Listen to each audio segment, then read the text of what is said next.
Did you know that pizzas are now being delivered by robots and drones? We'll discuss this and other interesting facts about Pizzatology with Chef Napoleon on this episode of The Curious Professor.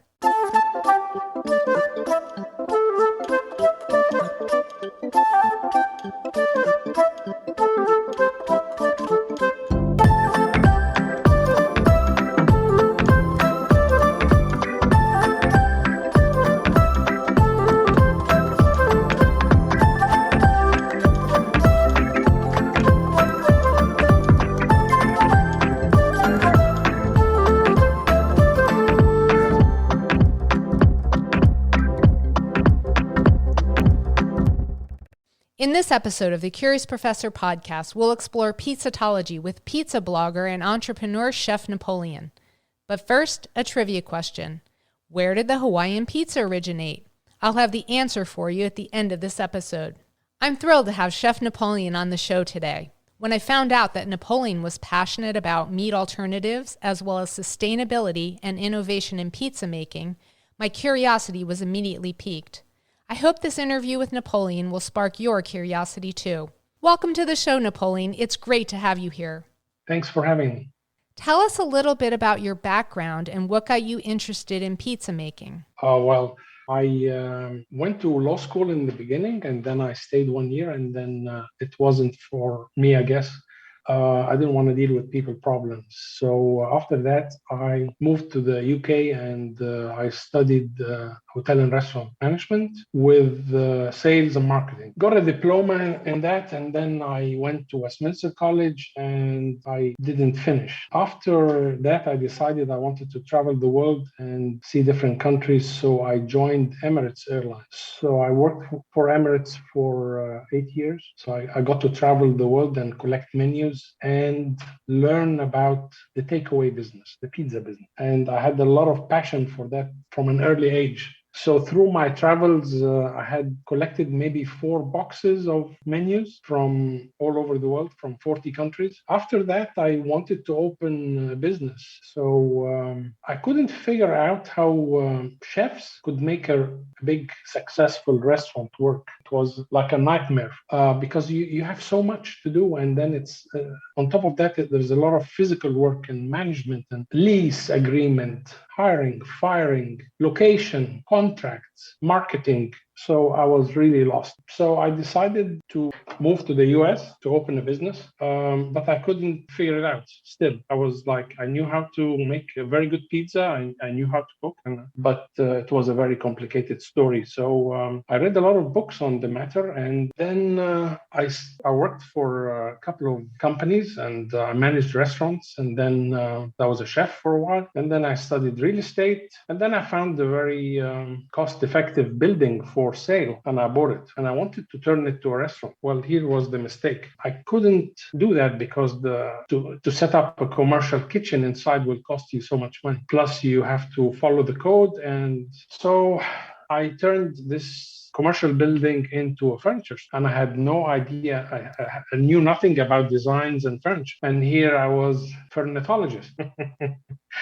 And I was making furniture, and I managed after 13 years in the field to learn how to make furniture in the US cheaper than importing it from China. I was selling all over the country. I was shipping all over the country, and then at the same time, I was doing my real estate license, so I got to learn about the contracts, and I worked as well. So I had actually 2 jobs, and I would have my shop and then go to another job where I was selling appliances, commercial appliances. Some stuff would be used in restaurants. So at that point, I figured out that it wasn't the restaurant I wanted to do, but a takeaway. A takeaway is simpler operation, and you can really control your costs. The problem with me was controlling the costs in a big restaurant. Then I met a lot of chefs and learned more tricks and how to improve my passion. What is Pizzatology? Explain to the listeners where you came up with that and what exactly the concept is.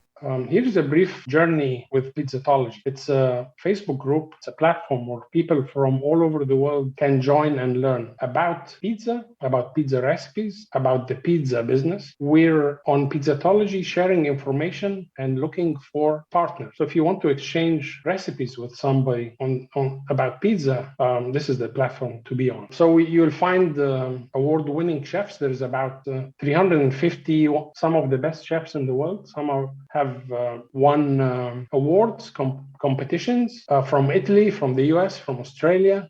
You will learn about the latest technology in the takeaway business, the restaurant industry, and it's all for free. I'm a member of your Facebook group. I love reading your posts every day. They're quite fascinating. You have some very interesting things, not just about pizza. A lot of your posts are about pizza, but you also have interesting things about other areas of food technology, recipes. It's a great place for people who are interested in learning about that subject. The nice thing about Pizzatology too, we're just starting this platform, and we're looking to help each other. So networking is a great tool. So let's say you live in the US and you'd like to do a logo for your book, and then you can find someone in the Philippines that has done a great logo for their book or magazine.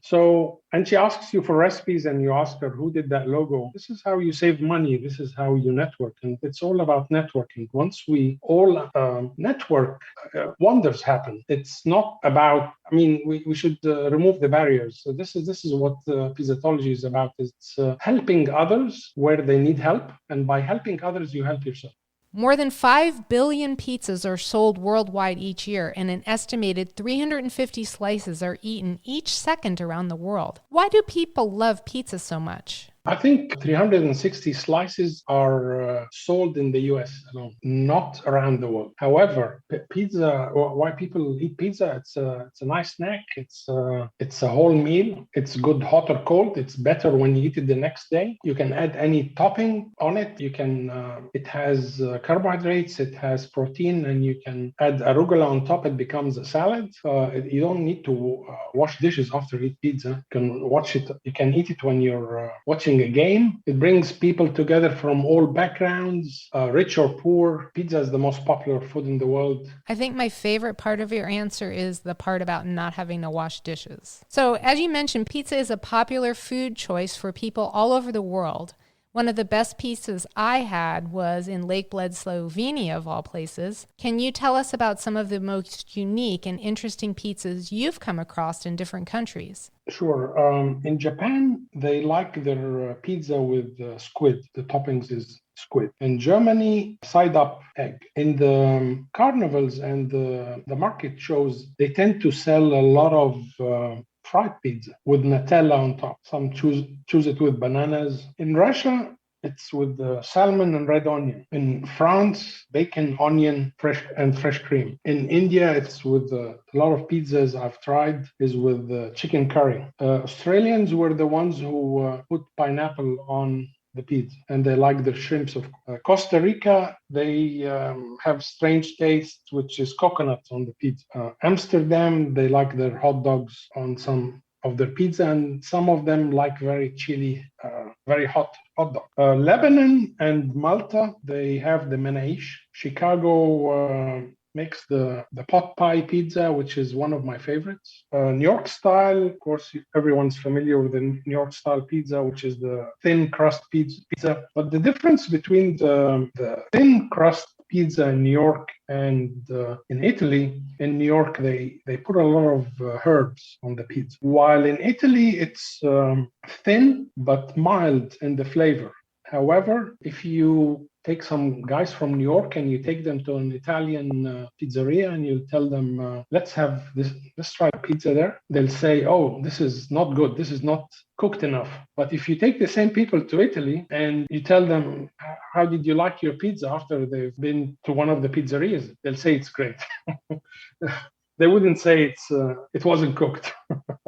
Egypt makes the fatira pizza, which they fill it with anything you like, basically. It's very thin, very, very thin dough. It's like filo, almost like filo. Of course, Naples in Italy is has the concentration of the best chefs in the world. And my favorite one is the margherita if you add just some arugula on top. Usually pizza, if it's basic, 2 or 3 toppings, that's all you need. The more you add, you lose the game.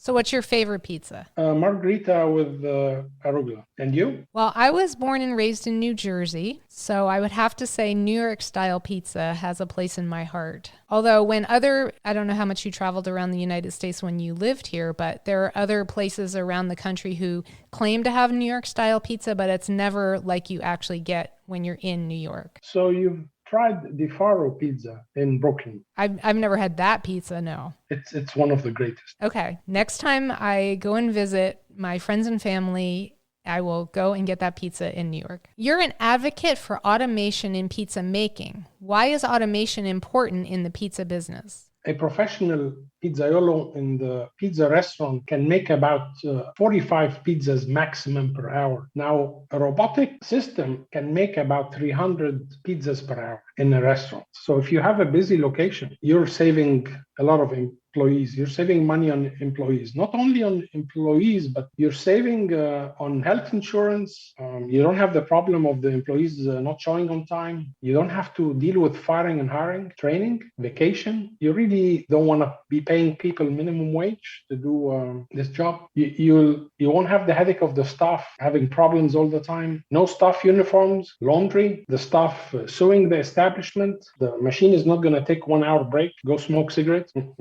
You have no staff meals. Do you see the picture? So basically cutting costs for the restaurant, cutting labor is the name of the game. So the production is increased and the cost is decreased. Correct. When I was doing research for this episode, I discovered the first pizza was delivered to outer space in 2001. The pizza was sent to the International Space Station, where Russian cosmonaut Yuri Usachov had the honor of being the first person to receive a pizza delivery while in orbit. It's an interesting intersection of science, technology, and the art of food. You have an interest in the use of technology for pizza delivery. Can you tell us a little bit about the use of robotics and drones in pizza delivery? I would like to talk about the first point. Delivering pizza to the moon is great marketing for the company who did that. But then when we have 690 million people starving and hungry around the world, it's not making sense.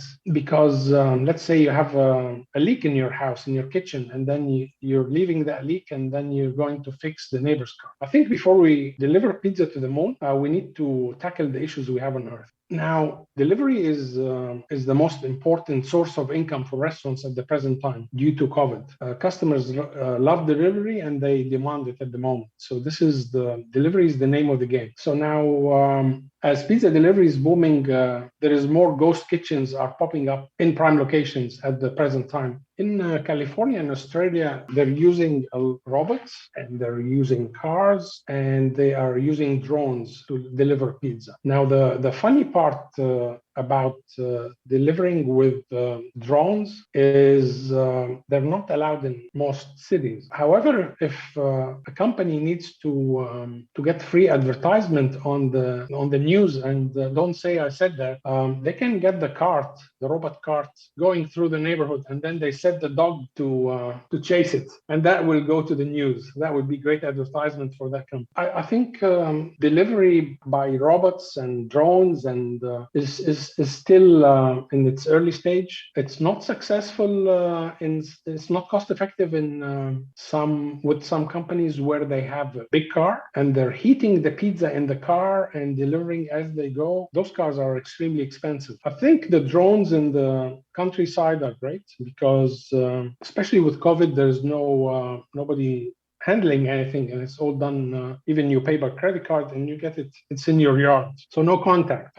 As for the cart, I think the dog is going to have a lot of fun in the neighborhood. Do you think post-COVID, after we get through the pandemic, that people will still have more of a preference for these types of deliveries, the non-contact delivery or more innovation in delivery, rather than going to pick up a pizza, say, for example? I think it's going to be a mix of both. It will take some time to have some stability and trust, and because people are not sure of the vaccinations at the moment. But I'm positive that the laws about the restaurant industry will change. Some laws are changing already at the moment. Can you give us some examples? Now, the capacity of the restaurant is 50%. You're having more restaurants demanding that the customer would pay by credit card or pay online through the app. They don't give a menu out. A lot of restaurants actually haven't opened in some countries for a year now. Millions of restaurants are gone out of business. So it's a lot of, I'm seeing a lot of changes that will happen in the industry for sure. Do you think it's going to be an opportunity for different types of restaurants to take the place of the ones that have closed? Absolutely. Now, prime locations with those high rents are not making the cut. So chefs are teaming up together to open ghost kitchens. So that you have 6 chefs teaming together to do a ghost kitchen. So they will split 1,500 rent by 6, and they're probably getting this ghost kitchen in a farm. So where they can as well, they're helping each other out. And this is the way to get them out. But once we're over COVID, then the main real estate in the prime location are going to be the hot properties. That's fascinating. The whole idea of ghost kitchens is very interesting. If you want to start a business and you have very little money, you can do it very easily. The most popular pizza topping is pepperoni, yet you're promoting plant-based pizza restaurants. I'm a vegetarian, so I'm not complaining about that. But can you tell us why you're an advocate of plant-based pizza? Why cut meat products from pizza? Okay, so let's look into history. The caveman used to go in the cave and he had to hunt to eat, right? So he burned a lot of calories every day, did a lot of running, and so it was necessary to get meat, right? But as we are now working on the computers all day, and look at the mail, how it evolved. In the beginning, you send the mail with a pigeon, and then you had a telex and the fax, and then you had the mail you'd send through the post, and then came the email, and then came the text message. So things are evolving. So why wouldn't food evolve? So at the moment, we're messing with a lot of farms around the world. There's a lot of problems in India. There's a lot of problems in Egypt, and there's a lot of problems in the US. The farmers are throwing the food away. So I'm sure now a farmer would make more money in selling some exotic mushrooms than selling chicken, because the big corporations are in control of the poultry business. So now when we look at, so if you want to be healthy, would you be eating steak and sitting on the computer every day? No. Science says that you should eat less meat. So why don't you eat mushrooms? Why don't you get your protein from a plant-based diet?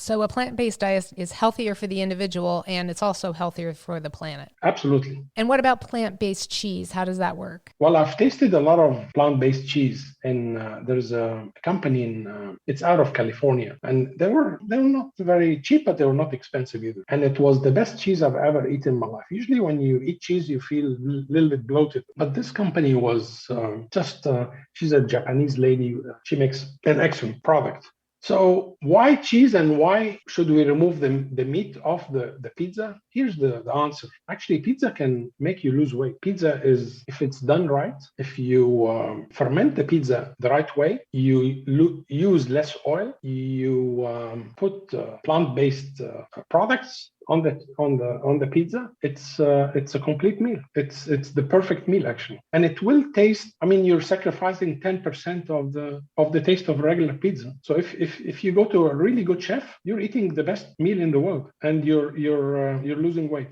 And I love that every day on your Pizzatology blog on Facebook, you have the most interesting ideas for plant-based pizzas. You post several a day, which are delicious, and stuff that I want to try here at home to try to make. Are there any other fascinating facts about pizza you'd like to share with us? Well, Karen, I'm going to give you some good pizza advice and business advice. You have to buy my book. Is it available yet? I'm halfway through, but it should be ready in a year and a half.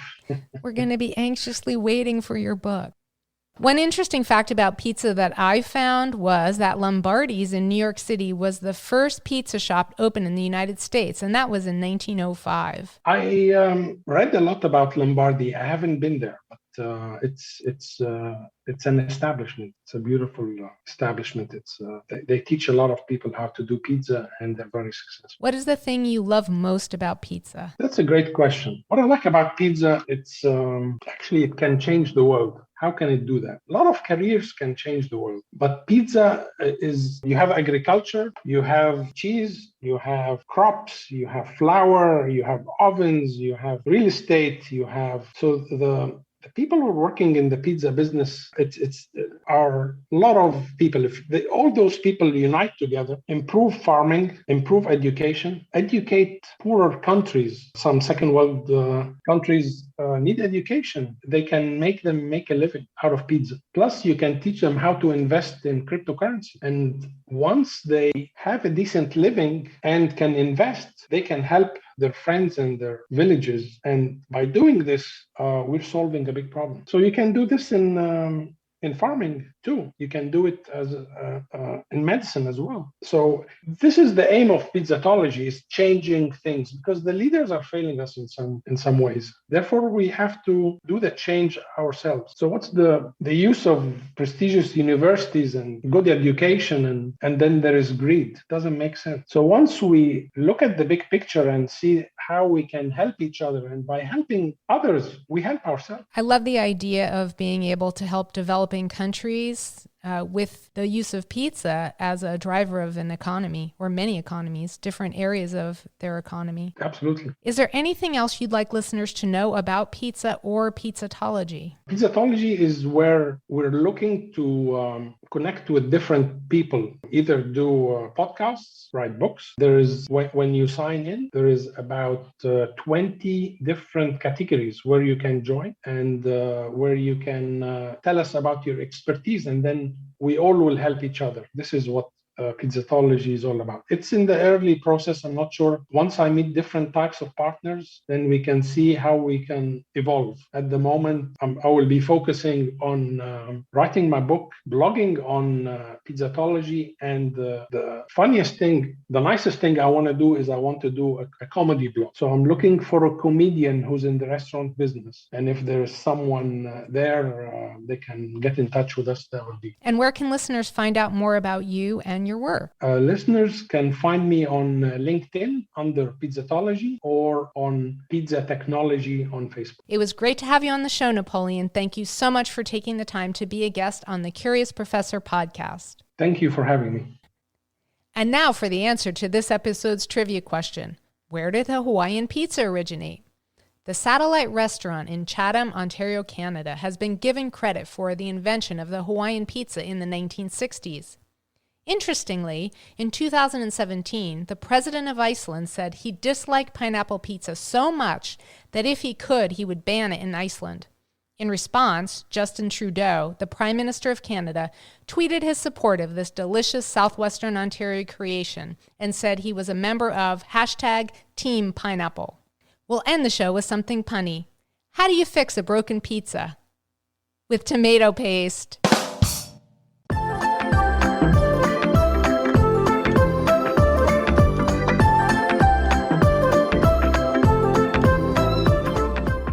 Thank you for joining me for this episode of the Curious Professor podcast. If there's a person, place, artifact, or natural wonder that has sparked your curiosity and you'd like for me to feature it on the show, please let me know. My website is thecuriousprofessorpodcast.com. If you enjoyed the show, be sure to subscribe to the Curious Professor podcast wherever you listen to podcasts. And if you'd like to become part of my community of curiosity seekers, be sure to visit my website, thecuriousprofessorpodcast.com, and join Dr. B's Hive. Until next time, always be learning and be curious with Dr. B.